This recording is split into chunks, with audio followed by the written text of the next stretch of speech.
पल की अपडेट के लिए जो है चैनल को सब्सक्राइब जरूर कर दीजिएगा, लेकिन यानी घंटे का निशान भी दिख रहा होगा तो आप उसे भी जो है जरूर प्रेस कर दीजिएगा।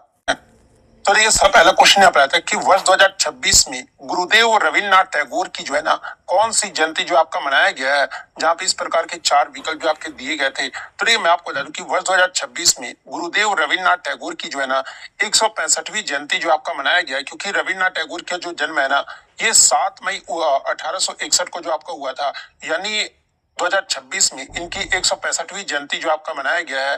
तो ऑप्शन सी 165वीं जयंती आपका करेक्ट आंसर होगा। अब यही प्रश्न देख लो, ये आपका फर्स्ट शिफ्ट में भी आपका ये प्रश्न पूछा गया था और थर्ड शिफ्ट में यही प्रश्न जो आपका रिपीटेड हो गया है, यानी इसी से रिलेटेड आपका मतलब कि पूछा गया था आपसे। थर्ड शिफ्ट में ये प्रश्न पूछा गया था कि वर्ष 2026 में कला के क्षेत्र में जो है ना किसे पद्म विभूषण से जो आपका सम्मानित किया गया था, जो कि आपके वायलिन वाद्यंत्र से जो आपके संबंधित थे, जहाँ पे इस प्रकार के 4 विकल्प जो आपके दिए गए थे। तो ये मैं आपको बता दूं कि वर्ष 2026 में कला के क्षेत्र यानी आर्ट के क्षेत्र में जो है ना सुश्री एन राजम और प्रसिद्ध अभिनेता श्री धर्मेंद्र सिंह देओल को जो है ना, जो कि आपका मतलब कि धर्मेंद्र सिंह देओल को जो है इनो मरणोपरांत जो है ना पद्म विभूषण से जो है आपका सम्मानित किया गया है।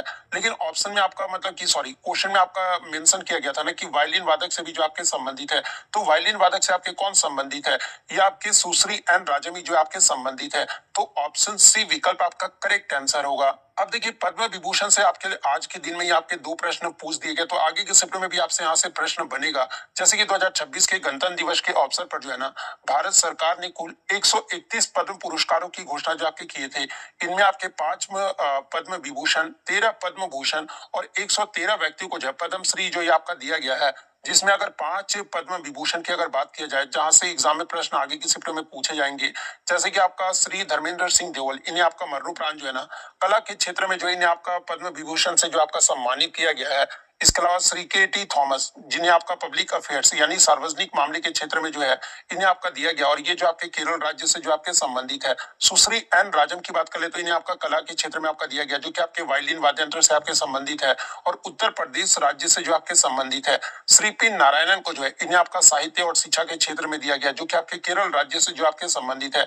इसके अलावा श्री वी एस अच्युतानंदन, जिन्हें आपका मरणोपरांत जो है ना पब्लिक अफेयर्स यानी सार्वजनिक मामले के क्षेत्र में जो है ना आपका दिया गया है, और ये भी आपके केरल राज्य से जो आपके संबंधित है। तो ये सारे फैक्ट जो आपको ध्यान में रखना है। नेक्स्ट क्वेश्चन आपका बता था कि एक ही जहाज में 6008 कारों को लोड करने का राष्ट्रीय रिकॉर्ड बनाने वाला भारत का सबसे बड़ा ऑटोमोबाइल निर्यात बंदरगाह कौन सा बन गया, ये आपसे पूछा गया था।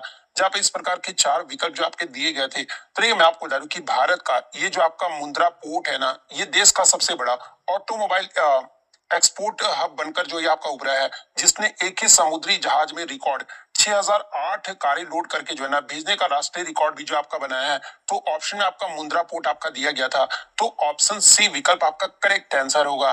नेक्स्ट क्वेश्चन आपका यहाँ पर आता है, देखिए यहाँ पर आपका निमंस नहीं पूछा गया था, निमंस 2 के बारे में पूछा गया था, तो उत्तर तो आपका दोनों में सेम ही होगा। निमंस 2 जो है ना ये आपका मुख्य रूप से जो है किस चिकित्सा और अनुसंधान क्षेत्र से संबंधित है, ये आपसे पूछा गया था। जहाँ पे इस प्रकार के 4 विकल्प जो आपके दिए गए थे। तो ये मैं आपको बता दूं कि निमंस जो आके आपका मतलब कि भारत में जो है ना ये आपका मानसिक स्वास्थ्य और तंत्रिका विज्ञान यानी मेंटल हेल्थ और आपका न्यूरो साइंसेस के क्षेत्र में ये जो है ना सर्वोच्च चिकित्सा संस्थान है, और ये संस्थान जो है कर्नाटक के बेंगलुरु शहर में जो आपका स्थित है। यानी जो आपका निमंस 2 जो है ना ये आपके मानसिक स्वास्थ्य और तंत्रिका विज्ञान से जो आपका संबंधित है। तो एक विकल्प में आपका दिया गया था, तो ऑप्शन बी विकल्प आपका करेक्ट आंसर होगा। नेक्स्ट आपका रहा था कि ऑस्ट्रेलियन ओपन टूर्नामेंट जो है ना निम्नलिखित में से किसका एक हिस्सा यानी पार्ट है, ये आपसे पूछा गया था। जहाँ पे इस प्रकार के 4 विकल्प जो आपके दिए गए थे। तो देखिए मैं आपको बता दूं कि ऑस्ट्रेलियन ओपन जो है ना ये आपका दुनिया के 4 प्रमुख ग्रैंड स्लैम टेनिस टूर्नामेंट का जो ये आपका हिस्सा है, और ये जो आपका ऑस्ट्रेलियन ओपन है ये आपका प्रत्येक वर्ष जो है ना जनवरी के महीने में जो है मेलबोर्न ऑस्ट्रेलिया में जो है आपका आयोजित किया जाता है। तो एक ऑप्शन में आपका ग्रैंड स्लैम टेनिस टूर्नामेंट आपका दिया गया था, तो आपका ऑप्शन ए विकल्प में जो आपका दिया गया है, तो ऑप्शन ए विकल्प आपका करेक्ट आंसर होगा।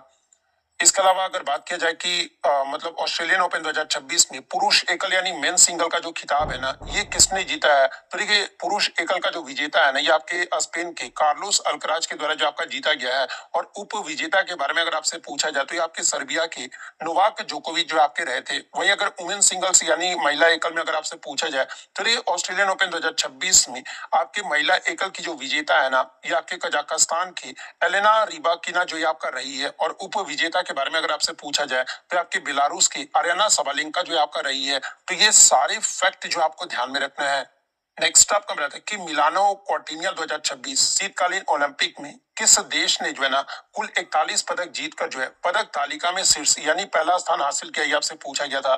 जहां पे इस प्रकार के 4 विकल्प जो आपके दिए गए थे। तो ये सबसे पहले अगर बात किया जाए कि शीतकालीन ओलंपिक खेलों का जो आयोजन है 2026 में, ये कब से कब तक और कहां पर आयोजित किया गया था? तो ये 2026 शीतकालीन ओलंपिक खेलों का जो आयोजन है ना, ये 6 से 22 फरवरी 2026 तक जो है इटली के मिलान और कॉर्टिनिया डी एम्पेजो शहर में जो आपका किया गया था। और इसमें 41 पदक के साथ जो है यानी नॉर्वे ने जो है ना कुल 41 पदक, जिसमें 18 गोल्ड, 12 सिल्वर और 11 ब्रॉन्ज मेडल जीतकर जो है ये पदक तालिका में शीर्ष स्थान यानी पहला स्थान जो आपका हासिल किया है। वहीं दूसरा स्थान जो है ये संयुक्त राज्य अमेरिका के द्वारा जो आपका हासिल किया गया, जो कि आपका यूएसए जो है, इसमें 33 मेडल जो आपका जीता था। तो यहाँ पर 41 पदक के साथ आपसे शीर्ष स्थान पूछा गया था। तो ये आपका नॉर्वे जो है आपका रहा था।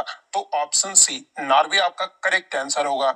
देखिए, मैं आपको पहले ही बता दूं कि ये क्वेश्चन में मैं आपको जो एक्स्ट्रा फैक्ट बताऊंगा ना, उसमें आपको आंसर जो वो देखने को मिल जाएगा, क्योंकि इतना रिसेंट का तो आपसे नहीं पूछा गया होगा। शायद आपसे मई 2026 वाला जो आपसे पूछा गया होगा। लेकिन मैं आपको मतलब कि एग्जैक्ट इस प्रकार से प्रश्न आपको लेकर आके दिया हूं कि अगस्त 2026 में जो है ना भारत के नए रक्षा लेखा महानियंत्रक यानी सीजीडीए के रूप में जो है ना किसने पदभार ग्रहण किया, ये आपसे पूछा गया था। जहां पे इस प्रकार के 4 विकल्प जो आपके दिए गए थे। तो देखिए, मैं आपको बता दूं कि वर्ष 2026 में 1 अगस्त से जो है ना श्रीमती अलका नांगिया अरोरा जो है ये आपका रक्षा लेखा महानियंत्रक की के रूप में जो आपका पदभार जो आपका ग्रहण किया है। और इनसे पहले मैं आपको बता दूं कि 1 मई 2026 को जो है ना श्री अनुग्रह नारायण दास इस पद पर जो आपके नियुक्त हुए थे। और रक्षा लेखा विभाग का जो प्रशासनिक प्रमुख होता है ना, ये आपका सीजीडीए ही जो ये आपका होता है। तो शायद आपसे 1 मई 2026 वाला जो आपसे पूछा गया था कि सीजीडीए का जो पदभार है ये किसने ग्रहण किया था, तो ये श्री अनुग्रह नारायण दास के द्वारा जो आपका ग्रहण किया गया था। तो अगर मई 2000, क्योंकि अगस्त का तो आपसे नहीं पूछा गया होगा, मई वाला ही आपसे पूछा गया होगा, इसलिए श्री अनुग्रह नारायण दास आपका करेक्ट आंसर होगा। नेक्स्ट आपका बताते हैं कि वर्ष 2026 में इलेक्ट्रॉनिक्स और सूचना प्रौद्योगिकी मंत्रालय यानी माइटी द्वारा आयोजित इंडिया एआई इम्पैक्ट समिट नई दिल्ली में किस स्थान पर जो आपका आयोजित किया गया था, आपसे पूछा गया था। जहां पे इस प्रकार के 4 विकल्प जो आपके दिए गए थे। तो देखिए, मैं आपको बता दूं कि 16 से 20 फरवरी 2026 में आयोजित भारत का सबसे बड़ा कृत्रिम बुद्धिमत्ता यानी एआई सम्मेलन जो है ना, इंडिया एआई इम्पैक्ट समिट 2026, ये आपका नई दिल्ली के प्रगति मैदान में स्थित भारत मंडपम में जो ये आपका आयोजित किया गया था। तो एक ऑप्शन में आपका भारत मंडपम आपका दिया गया था। तो ऑप्शन सी विकल्प में आपका दिया गया है। तो ऑप्शन सी विकल्प आपका करेक्ट आंसर होगा। इसके अलावा एग्जाम में आगे के शिफ्ट में अगर आपसे पूछा जाए कि वैश्विक एआई शिखर सम्मेलन की श्रृंखला में भारत में आयोजित इंडिया एआई इम्पैक्ट समिट 2026 कौन से नंबर का शिखर सम्मेलन रहा था, तो ये आपका चौथा नंबर का जो है आपका शिखर सम्मेलन जो आपका रहा था। भारत में आयोजित एआई इम्पैक्ट समिट 2026 को मुख्य रूप से जो है ना किन 3 मूलभूत स्तंभों यानी सूत्रों के इर्द गिर्द जो है आपका संरचित जो है आपका किया गया था। तो इसे जो आपका जो 3 मूलभूत स्तंभ के इर्द गिर्द जो आपका संरक्षित किया गया था ना, ये आपके कौन कौन से है? तो एक आपका पीपल, प्लेनेट और प्रोग्रेस है, यानी लोग, ग्रह और प्रगति है। तो ये फैक्ट भी आपको ध्यान में रखना है। नेक्स्ट आपको बताते हैं कि which of the following parts is not a part of the male reproductive fertilisation system, यानी निम्नलिखित में से कौन सा भाग जो है ना पुरुष प्रजनन या फिर निषेचन तंत्र से संबंधित नहीं है, आपसे पूछा गया था। जहां पे इस प्रकार के 4 विकल्प जो आपके दिए गए थे। तो देखिए, मैं आपको बता दूं कि एक ऑप्शन में आपका मतलब डिंब वाहिनी यानी फेलोपियन ट्यूब जो आपका दिया गया था। तो देखिए, ये जो आपका फेलोपियन ट्यूब है ना, ये आपका पुरुष प्रजनन या फिर निषेचन प्रणाली का आपका भाग नहीं है, बल्कि ये जो आपका फेलोपियन ट्यूब है ना, ये महिला प्रजनन प्रणाली यानी फीमेल रिप्रोडक्टिव सिस्टम का एक आपका मुख्य हिस्सा है। और पुरुषों में मुख्य रूप से जो है आपका टेस्टिस यानी वृषण, स्पर्म यानी शुक्राणु और आपका जो है शुक्रवाहिका जैसी संरचनाएं जो आपका पाई जाती है। तो एक ऑप्शन में आपका फेलोपियन ट्यूब दिया गया था, जो कि आपका पुरुष प्रजनन या फिर निषेचन तंत्र से आपका संबंधित नहीं है। तो ऑप्शन सी विकल्प आपका करेक्ट आंसर होगा। नेक्स्ट आपका बताते हैं कि पेड़ के तने की मोटाई या फिर चौड़ाई में वृद्धि के लिए कौन सा ऊतक जिम्मेदार होता है, ये आपसे पूछा गया था। जहाँ पे इस प्रकार के चार विकल्प जो आपके दिए गए थे। तो देखिए मैं आपको बता दूं कि पेड़ के तने की चौड़ाई या फिर मोटाई में वृद्धि के लिए जो है ना, ये आपका लेटरल मेरिस्टेम टिश्यू यानी आपका पार्श्व तक ऊतक या फिर आपका जिसे आपका कैम्बियम भी कहा जाता है, ये जो ऊतक है ना, ये आपका जिम्मेदार होता है। और इस पौधे में जो है आपका सेकेंडरी ग्रोथ यानी द्वितीयक वृद्धि भी जो आपका कहा जाता है। तो लेटरल मेरिस्टेम ऑप्शन सी विकल्प में आपका दिया गया है। तो ऑप्शन सी विकल्प आपका करेक्ट आंसर होगा। आगे के शिफ्ट में अगर आपसे पूछा जाए कि पौधे के तने और जड़ों की लंबाई बढ़ाने के लिए जो है कौन सा ऊतक मुख्य रूप से जो आपका जिम्मेदार होता है, तो आपका एपिकल मेरिस्टेम यानी शीर्षस्थ विभजोतक ऊतक जो आपका जिम्मेदार होता है। नारियल का छिलका यानी हस्क किस मृत अस्थायी ऊतक का जो आपका बना होता है, जो उसे कठोरता जो आपका प्रदान करता है। तो ये नारियल का जो छिलका होता है ना, ये आपका जो है मतलब कि स्क्लेरन काइमा ऊतक से जो आपका बना होता है, जो कि उसे आपका कठोरता भी जो आपका प्रदान करता है। पौधे में पानी और खनिज लवणों के परिवहन के लिए कौन सा जटिल अस्थायी ऊतक जो ये आपका उत्तरदायी होता है, तो ये आपका जाइलम जो ये आपका जिम्मेदार यानी उत्तरदायी होता है। तो ये सारे फैक्ट जो आपको ध्यान में रखना है। नेक्स्ट क्वेश्चन आपका बताते कि पानी में डूबी हुई लोहे की कील या फिर पानी से भरे बर्तन की तली थोड़ा ऊपर उठी हुई दिखाई देती है, ये किस प्रकाशीय घटना के कारण होता है, ऐसा आपसे पूछा गया था। जहाँ पे इस प्रकार के चार विकल्प जो आपके दिए गए थे। तो देखिए मैं आपको बता दूं कि पानी में डूबी हुई लोहे की कील या फिर पानी के बर्तन की तली में रखा हुआ सिक्का अपनी वास्तविक गहराई से जो है ना थोड़ा ऊपर उठा हुआ जो ये आपका दिखाई देता है। और ये प्रकाशीय भ्रम जो है ना आपके रिफ्रैक्शन ऑफ लाइट यानी प्रकाश के अपवर्तन के कारण जो ये आपका होता है। तो ये आपसे पूछा गया था कि मतलब किस प्रकाशीय घटना के कारण होता है, तो ये आपका रिफ्रैक्शन ऑफ लाइट यानी प्रकाश के अपवर्तन के कारण जो आपका होता है। तो ऑप्शन बी विकल्प आपका यहाँ पे करेक्ट आंसर होगा। आगे की शिफ्ट में अगर आपसे पूछा जाए कि रात के समय आकाश में तारों का टिमटिमाना यानी ट्विंकलिंग ऑफ स्टार्स जो है ना, ये किसके मतलब की परिणाम है यानी किस परिघटना के कारण आपका जो है आकाश में तारे जो वो टिमटिमाते हैं। तो ये आपका एटमॉस्फेरिक रिफ्रैक्शन यानी वायुमंडलीय अपवर्तन के कारण जो है ना तारों आकाश में तारे जो ये आपके टिमटिमाते हैं। इसके अलावा गर्मियों के दिनों में रेगिस्तान या फिर पक्की सड़कों पर पानी होने का भ्रम होना, जिसे आपका क्या कहा जाता है, तो इसे आपका मरीचिका भी जो आपका कहा जाता है, ये किस घटना के कारण होता है। तो ये जो आपका TIR यानी टोटल इंटरनल रिफ्लेक्शन के कारण होता है, जिसे हिंदी में जो है पूर्ण आंतरिक परावर्तन भी जो आपका कहा जाता है। तो ये पॉइंट भी आपको ध्यान में रखना है। नेक्स्ट क्वेश्चन फिर आपका एक करंट अफेयर से आता है कि केंद्रीय बजट 2026-27 में भारी उद्योगों में कार्बन उत्सर्जन को कम करने के लिए जो है ना carbon capture utilisation and storage तकनीक की वास्ते अगले 5 वर्षों में कुल कितने करोड़ रुपए का प्रावधान किया गया, आपसे पूछा गया था। जहाँ पे इस प्रकार के चार विकल्प जो आपके दिए गए थे। तो देखिए मैं आपको बता दूं कि केंद्रीय बजट 2026-27 में भारी उद्योगों में कार्बन उत्सर्जन को कम करने और रोकने के लिए जो है ना carbon capture utilisation and storage तकनीक के लिए जो है अगले 5 वर्षों में कुल आपके जो है 20,000 करोड़ का आवंटन जो आपका प्रस्तावित किया गया है। तो 20,000 करोड़ ऑप्शन सी विकल्प में आपका दिया गया है। तो ऑप्शन सी विकल्प आपका करेक्ट आंसर होगा। नेक्स्ट आपका बताते कि अवतल दर्पण में वक्रता केंद्र के परे यानी बियॉन्ड सी रखी वस्तु को जब मुख्य अक्ष पर वक्रता केंद्र की ओर स्थानांतरित किया जाता है ना, तो प्रतिबिंब पर क्या प्रभाव पड़ता है, ये आपसे जो वो पूछा गया था। जहाँ पे इस प्रकार के जो आपके चार विकल्प जो आपके दिए गए थे। तो देखिए यहाँ पर आप पिक्चर में भी क्लियरली जो वो देख सकते हैं कि जब किसी अवतल दर्पण ये आपका मतलब कि जो साइन होता है, ये आपका अवतल दर्पण है, ये कनकेव मिरर है, इसमें आपका वक्रता केंद्र के परे यानी बियॉन्ड सी पर जब आप देख सकते हैं कि वस्तु आपका रखा गया और मुख्य अक्ष पर जो है ना ये वक्रता केंद्र की ओर जो आपका जब लाया जाता है, तो उसका जो प्रतिबिंब है आप यहाँ पे क्लियरली देख सकते हैं कि जो प्रतिबिंब है ये आपका एफ से दूर और वक्रता केंद्र की ओर जो आपका खिसकता जाता है यहाँ पर। और प्रतिबिंब का भी जो आकार होता है ये आपका क्या होता है, तो ये आपका बढ़ता जाता है। तो ये आपसे जो वो पूछा गया था, तो ये आपका किस विकल्प में जो आपका दिया गया है। तो ये जो आपका ऑप्शन बी विकल्प में जो आपका दिया गया है यानी जो प्रतिबिंब पर क्या प्रभाव पड़ता है, तो प्रतिबिंब फोकस से दूर वक्रता की ओर जो आपका बढ़ता है और आकार भी जो है ये आपका बड़ा होते जाता है। तो ऑप्शन बी विकल्प आपका करेक्ट आंसर होगा। नेक्स्ट क्वेश्चन आपका बताते हैं कि आयरन ऑक्साइड यानी लोहे के ऑक्साइड के अयस्कों को अशुद्धियों से सांद्रित या फिर अलग करने के लिए जो है ना मुख्य रूप से किस विधि का उपयोग किया जाता है, ये आपसे पूछा गया था।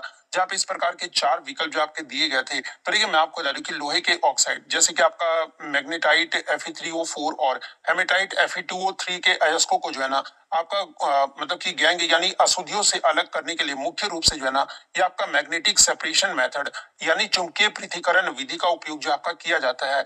क्योंकि आपका लोहे के अयस्कों में मजबूत चुंबकीय गुण होते हैं, इसलिए उन्हें आपका गैर चुंबकीय अशुद्धियां जैसे कि आपका रेत या फिर सिलिका से अलग करने के लिए भी जो है ना, ये सबसे उपयुक्त और कुशल भौतिक विधि भी जो आपका माना जाता है। तो मैग्नेटिक सेपरेशन मेथड यानी चुंबकीय पृथक्करण विधि ऑप्शन बी विकल्प में आपका दिया गया है। तो ऑप्शन बी विकल्प आपका करेक्ट आंसर होगा।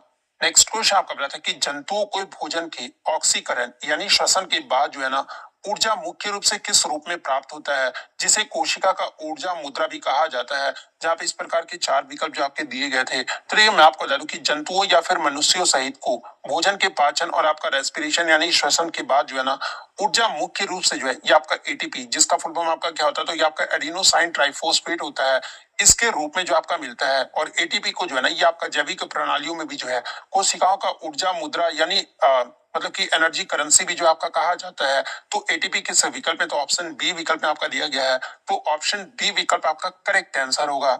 नेक्स्ट आपका बताता है कि निम्नलिखित विकल्पों में से विद्युत धारा के प्रभाव के लिए जो है ना, सबसे अच्छा चालक कौन सा होता है, ये आपसे पूछा गया था। यानी विच of the following options is the best conductor for the flow of electricity. जहां पे इस प्रकार के चार विकल्प जो आपके दिए गए थे, तो ये विद्युत धारा के प्रभाव यानी इलेक्ट्रिसिटी फ्लो के लिए दिए गए विकल्पों में से जो है ना, आपका एल्यूमिनियम जो है ये आपका सबसे अच्छा कंडक्टर यानी चालक जो ये आपका माना जाता है। और ये जो आपका एल्यूमिनियम है ना, ये आपका मतलब कि इसकी विद्युत जो प्रतिरोधकता यानी रेजिस्टिविटी होता है, ये टंगस्टन की तुलना में जो है ना, ये आपका बहुत कम होता है, जिससे इसमें बिजली का प्रभाव भी जो है ये आपका आसानी से जो ये आपका हो पाता है।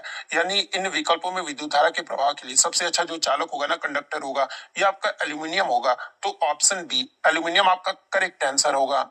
नेक्स्ट आपका बता कि यूनिफॉर्म सर्कुलर मोशन यानी समान वृत्तीय गति के संबंध में जो है ना, निम्नलिखित में से कौन सा कथन पूरी तरह सत्य, ये आपसे पूछा गया था। जहां पे इस प्रकार के जो आपके चार विकल्प जो आपके दिए गए थे, तो देखिए मैं आपको बता दूं कि यूनिफॉर्म सर्कुलर मोशन यानी समान वृत्तीय गति में जो है ना, जब कोई वस्तु एक वृत्ताकार पथ पर आपका गति करता है, तो उसकी जो स्पीड यानी चाल जो होता है ना, ये आपका क्या होता है, तो ये आपका कांस्टेंट यानी स्थिर जो आपका रहता है। लेकिन उसका जो वेलोसिटी होता है ना, यानी वेग जो होता है, ये लगातार जो आपका बदलता रहता है, क्योंकि प्रत्येक बिंदु पर उसकी जो गति की दिशा होता है ना, यानी डायरेक्शन जो होता है, ये आपका बदलते रहता है। इसलिए वेलोसिटी जो है आपका लगातार बदलते रहता है इसमें समान वृत्तीय गति में। और इसका जो चाल होता है ये आपका कांस्टेंट रहता है। तो यही आपसे क्वेश्चन में पूछा गया था कि समान वृत्तीय गति के संबंध में कौन सा कथन जो आपका पूरी तरह से आपका जो वो सत्य दिया गया है। तो यहाँ पर आपका एक दिया गया था कि चाल आपका स्थिर रहता है, लेकिन वेग जो आपका लगातार बदलते रहता है। तो ऑप्शन सी विकल्प में जो आपका दिया गया है, तो ऑप्शन सी विकल्प आपका करेक्ट आंसर होगा। देखिए मैं आपको बता दूं कि जिनका भी आगे आने वाले शिफ्टों में एग्जाम है ना, तो 2025 और 2026 में जो आपके ग्रुप डी के एग्जाम हुए हैं, वो पीवाईक्यू का जो क्वेश्चन है ना, वहीं से आपके साइंस के प्रश्न जो वो पूछे जा रहे हैं। तो आप एक बार पीवाईक्यू के क्वेश्चन जो आप जरूर करके चले जाइएगा। पीवाईक्यू में आपका एक ही प्रश्न यहाँ से पूछा भी गया था कि यूनिफॉर्म सर्कुलर मोशन यानी समान वृत्तीय गति कर रही वस्तु पर केंद्र की ओर लगने वाले निरंतर बल को जो है आपका क्या कहा जाता है। तो देखिए इस पर आपका लगने वाले निरंतर बल को जो है ना, सेंट्रीपिटल फोर्स यानी अभिकेंद्रीय बल जो आपका कहा जाता है। तो ये फैक्ट भी आपको ध्यान में रखना है। एक क्वेश्चन आपका न्यूमेरिकल में आता है कि हालांकि ऑप्शन आपके नहीं दिए गए थे, इस प्रकार से नहीं दिए गए थे, थोड़ा मतलब कि ये आपका ये पावर में दिया गया ना, लेकिन यहाँ पर पावर में नहीं दिया गया था, जैसे कि आपका 7200 ऐसे मतलब दिया गया था। तो वो भी मैं आपको क्लियर कर दूंगा, आपको मतलब कि परेशान नहीं होना है। प्रश्न आपसे ये पूछा गया था कि यदि 2000 वाट के हीटर को 2 घंटे तक लगातार चलाया जाता है, तो इसके द्वारा खपत की गई कुल ऊष्मा ऊर्जा का मान जो है ना, जूल में कितना होगा, ये आपसे पूछा गया था। जहाँ पे ऑप्शन आपके इसी प्रकार से दिए गए थे, लेकिन आपके 00 ऐसे ऑप्शन जो आपके दिए गए थे। तो ये सबसे पहले मैं आपको बता दूं कि वैद्युत ऊर्जा या फिर ऊष्मा की गणना करने का जो आपका सूत्र होता है, ये आपका क्या होता है, तो हीट इक्वल टू जो आपका पी इंटू मतलब कि टी होता है।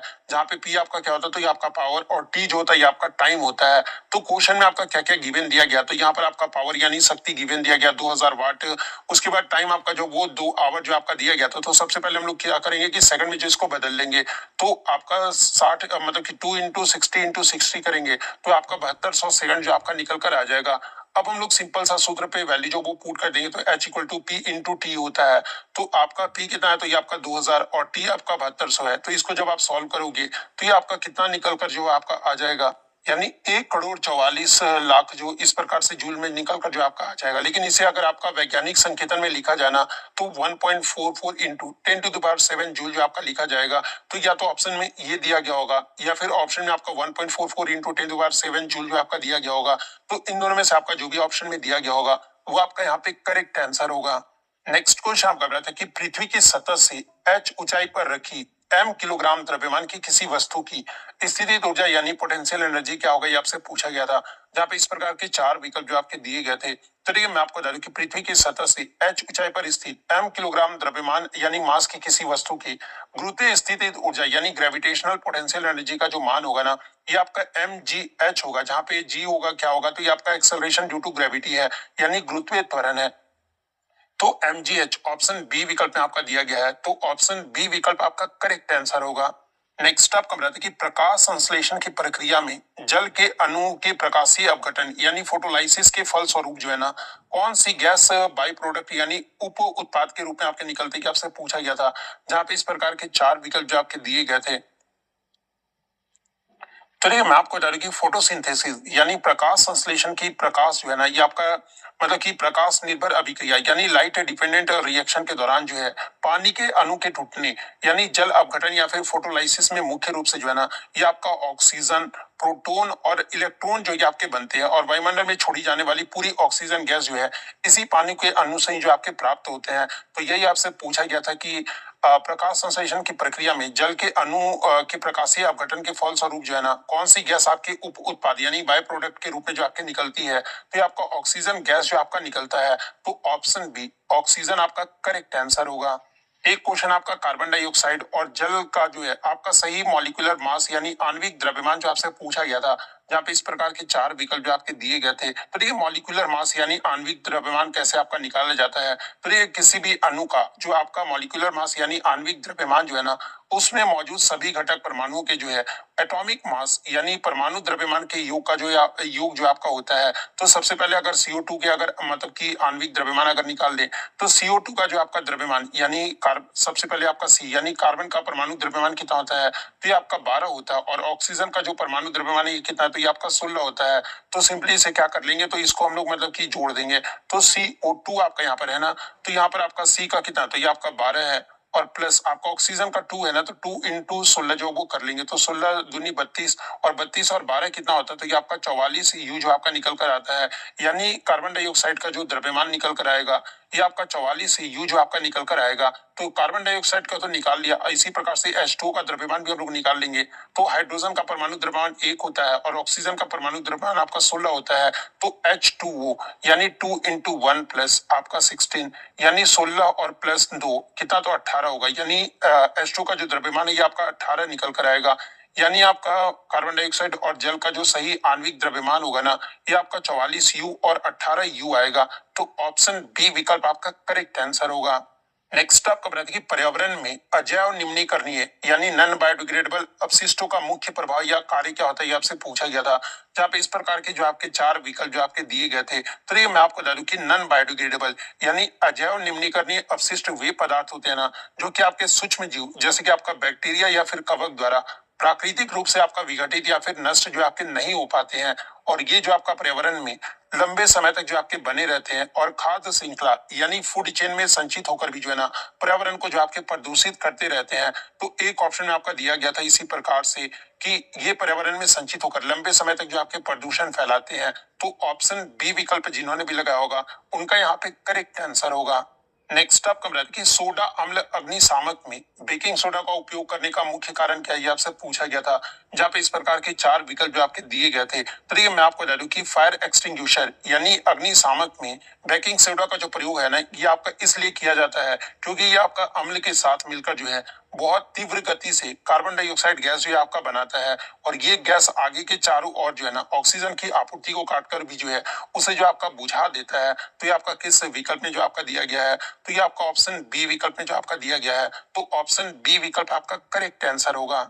नेक्स्ट आपका बता दें कि परमाणु संरचना के संदर्भ में न्यूट्रॉन की प्रकृति और स्थिति के बारे में कौन सा कथन आपका सही दिया गया, आपसे पूछा गया था। जहाँ पे इस प्रकार के जो आपके चार विकल्प जो आपके दिए गए थे। तो देखिए मैं आपको बता दूं कि न्यूट्रॉन जो है ना, ये आपका परमाणु के आपके नाभिक यानी सेंटर या फिर न्यूक्लियस में जो आपका पाया जाने वाला एक मूलभूत कण होता है, जो पूरी तरह से जो है ना आपका आवेशीन यानी उदासीन होता है और हाइड्रोजन को छोड़कर ब्रह्मांड के सभी तत्वों के परमाणु के केंद्र में जो है ना, ये आपके न्यूट्रॉन जो है आपके पाए जाते हैं। तो न्यूट्रॉन के बारे में जो आपका सही कथन आपका ये दिया गया था कि ये जो आपका आवेशहीन यानी आपका चार्जलेस यानी उदासीन होता है और नाभिक के केंद्र में जो आपका रहता है, तो यही कथन आपका मतलब कि आपके न्यूट्रॉन के बारे में आपका सही दिया गया था। तो ऑप्शन सी विकल्प आपका करेक्ट आंसर होगा। नेक्स्ट आपका फिर न्यूमेरिकल से आता है कि यदि कोई पिंड 30 सेंटीमीटर की दूरी 1.5 घंटे में आपका तय करता है, तो उसका जो एवरेज स्पीड है ना यानी औसत चाल कितना होगा, ये आपसे पूछा गया था। जहाँ पे इस प्रकार के चार विकल्प जो आपके दिए गए थे, तो ये औसत चाल गणना करने का जो सूत्र होता है, ये आपका क्या होता है, तो देखिए एवरेज स्पीड इक्वल टू जो है ये आपका total distance by total time होता है। तो दी गई दूरी यानी डिस्टेंस कितना दिया गया, तो ये आपका 30 सेंटीमीटर दिया गया है। दिया गया समय आपका 1.5 मतलब कि आवर्स जो आपका दिया गया है, तो सूत्र पे हम लोग वैल्यू जो वो पुट कर देंगे, तो 1.5 हो जाएगा। तो पॉइंट हटाओगे तो ऊपर में आपका कितना, तो 10 चला जाएगा, यानी 300 बटे आपका 15। तो इसको जब आप सॉल्व करोगे तो ये आपका कितना निकल कर आ जाएगा, तो ये आपका 20 जो बार में जो आपका कट जाएगा, यानी एवरेज स्पीड जो निकल कर आएगा नहीं आपका 20 सेंटीमीटर प्रति घंटा जो आपका निकल कर आएगा। तो ऑप्शन बी विकल्प आपका करेक्ट आंसर होगा।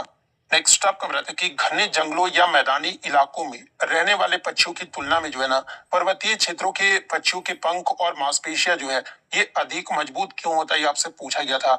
जहाँ पे इस प्रकार के जो आपके सॉरी इस प्रकार के जो आपके चार विकल्प जो आपके दिए गए थे, तो देखिए मैं आपको बता दूं कि पर्वतीय क्षेत्र यानी हाई एल्टीट्यूड एरियाज में रहने वाले पक्षियों के पंख और उड़ान की जो मांसपेशियां है ना, जंगल या मैदानी इलाकों के पक्षियों की तुलना में जो है ये बहुत अधिक मजबूत और विकसित होती है। इसका मुख्य कारण आपका सिंपल सा ये है कि पर्वतों की विरल हवा यानी कम घनत्व वाली हवा में जो है ना, लंबी दूरी तक और तेज हवाओं की विपरीत उड़ान भरने के लिए जो है आपका अनुकूल यानी मतलब की एडेप्टेशन होता है।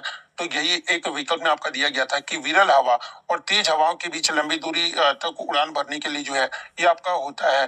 तो ऑप्शन बी विकल्प में आपका दिया गया है, तो ऑप्शन बी विकल्प आपका करेक्ट आंसर होगा। नेक्स्ट आपका बताता है कि केकड़े और केचुआ के शरीर पर बाहरी शक्ति या फिर सुरक्षात्मक परत होने का मुख्य जैविक कारण क्या है, ये आपसे पूछा गया था। जहाँ पे इस प्रकार के ऑप्शन जो आपके दिए गए थे, तो ये मैं आपको बता दूं कि केकड़े के शरीर पर एक सख्त बाह्य कंकाल यानी एक्सोस्केलेटन और केंचुए के शरीर पर एक आपका सुरक्षात्मक उपत्वचा जो ये आपका पाया जाता है। और इनका मुख्य कार्य जो है ना, आंतरिक अंगों की रक्षा करना, शरीर को आकार देना और शिकारियों व पर्यावरण के प्रतिकूल प्रभाव जैसे कि सूखने या घर्षण से भी जो है ना, ये आपका बचाना होता है। यानी केकड़े और केचुओ के शरीर पर बाहरी शक्ति या सुरक्षात्मक परत होने का जो मुख्य जैविक कारण है ना, कि ये जो आपका आंतरिक अंगों को आपका रक्षा करती है और नमी बनाए भी रखता है और शारीरिक सहारा भी जो आपका प्रदान करता है। तो ऑप्शन सी विकल्प आपका करेक्ट आंसर होगा। नेक्स्ट आपका बताते हैं कि तेल और पानी को आपस में मिलाने पर जो है ना, किस प्रकार का मिश्रण प्राप्त होता है, ये आपसे पूछा गया था। जहाँ पे इस प्रकार के चार विकल्प जो आपके दिए गए थे, तो देखिए मैं आपको बता दूं कि जब तेल और पानी को आपस में आपका मिलाया जाता है ना, तो वे जो आपके एक दूसरे में आपके नहीं घुलते हैं और अलग अलग परतें यानी लेयर्स जो है आपके बना लेते हैं, जिसके कारण ये जो आपका एक हेट्रोजीनियस मिक्सचर यानी विस्मांगी मिश्रण जो आपका कहलाता है।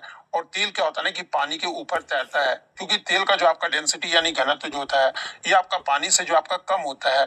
यानी तेल और पानी को आपस में मिलाने पर किस प्रकार का मिश्रण प्राप्त होता है, तो ये आपका हेट्रोजीनियस मिक्सचर यानी विस्मांगी मिश्रण जो आपका प्राप्त होता है। तो ऑप्शन बी विकल्प आपका करेक्ट आंसर होगा। एक क्वेश्चन आपका इस प्रकार से बच्चों द्वारा मुझे मिला था कि कोतू अटम सर का मतलब कि सीएम फेस्टिवल कोतू अटम जो है ना, ये किस राज्य में जो आपका मनाया जाता है, ये आपसे पूछा गया था। तो ये कोतू अटम की अगर बात किया जाए, जिसे आपका कोथू अटम भी कहा जाता है, ये मुख्य रूप से जो है ना दक्षिण भारत के तमिलनाडु राज्य में जो है ग्रामीण उत्सव और मंदिर के त्योहार के दौरान जो है ना, ये आपका मनाया और प्रदर्शित किया जाता है। तो अगर ये कोतू अटम के बारे में पूछा गया होगा, तो तमिलनाडु आपका करेक्ट आंसर होगा। एक क्वेश्चन आपका बीसीसीआई से एक प्रश्न आपका देखने को मिला था। शायद आपका एक अध्यक्ष होते हैं, 3 सदस्य होते हैं, इस प्रकार का मतलब कि क्वेश्चन आपका देखने को मिला था। एग्जैक्ट बीसीसीआई से क्या प्रश्न पूछा गया था, ये जो आप कमेंट करके जो वो जरूर बता दीजिएगा। तो इसी प्रकार से जब भी आपका एग्जाम होता है, तो आप भी अपने क्वेश्चन को जो है टेलीग्राम पर जरूर भेजा कीजिएगा। टेलीग्राम का जो लिंक आपको डिस्क्रिप्शन में दे दिया गया है, आप वहां से ज्वाइन करके जो है अपने एग्जाम में आए हुए क्वेश्चन को जो है जरूर साझा कीजिएगा। वीडियो पसंद आई हो तो वीडियो को आप लाइक जरूर कर दीजिएगा। और इसी तरह किसी भी एग्जाम का रियल एनालिसिस पाने के लिए जो है चैनल को सब्सक्राइब जरूर कर दीजिएगा। तो मिलते हैं नेक्स्ट वीडियो में, तब तक थैंक यू।